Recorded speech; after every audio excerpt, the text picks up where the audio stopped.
ఇండియాలో ఉన్న, అబ్రాడ్‌లో ఉన్న పానీపూరి లేని బ్రతుకుకి పానీ లేని పూరి లాంటిదే. వీడికేంది ఉన్నట్టుండి ఫుడ్ మీద పూనకాలొచ్చాయి అనుకుంటున్నారు గదా! ప్రతి దానికో రీజన్ ఉంటది. ఆ రీజన్ తెలుసుకోవాలంటే లాస్ట్ వరకు చూడండి మామ. ఈ వీడియోలో పానీపూరి అమెరికాలో గూడా యేసుకొచ్చా అని చూపిస్తాను. అండ్ అలాగే ఇట్లా గూడా తింటారా అన్నట్టు మన ఫ్రూట్ చూపిస్తది. ఈ పానీపూరి సామాను తెచ్చుకోవడానికైతే మేమైతే 15-20 మైల్స్ కింద మీద పడైతే తెచ్చుకున్నాము. మేము తెచ్చుకున్న దానికి గిన్నె మొత్తం చేసి పడేసింది. సో, మేము గూడా హెల్ప్ జేసి 1 అవర్ నుంచి 2 అవర్స్ కష్టపడ్డ తర్వాత ఇవన్నీ కంప్లీట్ అయిపోయినాయన్నమాట. మనం జేసిన ఘాటు తట్టుకోలేక చూడండి లాస్ట్‌కి ఎట్లా చేస్తుందో మొత్తం కౌంట్ చేసి 1, చెప్తాను. 2, 3, 4, 5, 6 ఇక్కడ ఎప్పుడురా?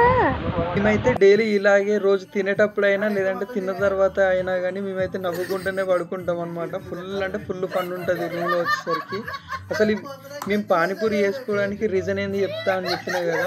నార్మల్‌గా రీల్స్ షేర్ చేస్తాం గదా! అలాగే మన రమ్యకైతే రీల్స్ షేర్ చేస్తుంటే వచ్చిందనమాట పానీపూరి గురించి. సో, ఆమెకు స్టార్ట్ అయిన క్రేవింగ్ రూమ్ మొత్తం పంపించింది. ఇలాంటి వీడియోస్ కోసం సబ్స్క్రైబ్.